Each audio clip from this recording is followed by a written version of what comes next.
ஒரு காலத்தில் தன் மக்களின் குணநலன்களை சோதிக்க விரும்பிய ஒரு அரசன் மன்னர் நகரத்திற்குச் செல்லும் பிரதான சாலைக்குச் சென்று அந்த பாதையின் நடுவில் ஒரு பிரம்மாண்டமான பாறாங்கல்லை வைத்தார்.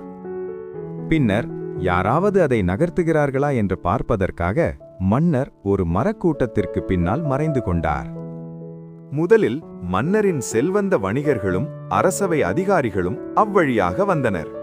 அவர்கள் அந்த பாறையை நகர்த்துவதற்கு பதிலாக அதை சுற்றி நடந்து சென்றனர். அவர்களில் பலர் சாறைகளை சுத்தமாக வைத்திருக்காததற்காக மன்னரையே குறை கூறினர். ஆனால் அவர்களில் யாரும் உதவி செய்ய முன்வரவில்லை.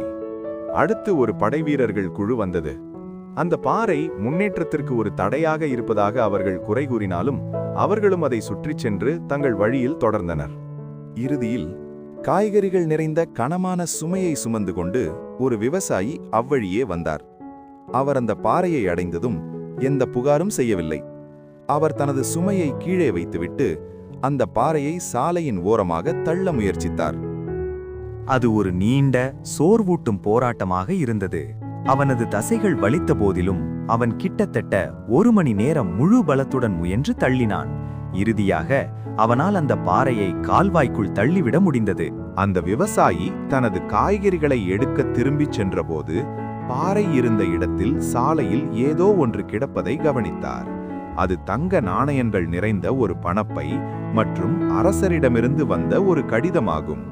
அந்த கடிதத்தில் இவ்வாறு எழுதப்பட்டிருந்தது: சாலையில் உள்ள தடையை அகற்றும் நபருக்கான வெகுமதிதான் இந்த தங்கம். இந்த கதையின் நீதி, நாம் நமக்கு நாமே ஏற்படுத்திக் கொள்ளும் ஒவ்வொரு தடையுமே நமது சூழ்நிலைகளை மேம்படுத்திக் கொள்வதற்கான ஒரு வாய்ப்பாகும்.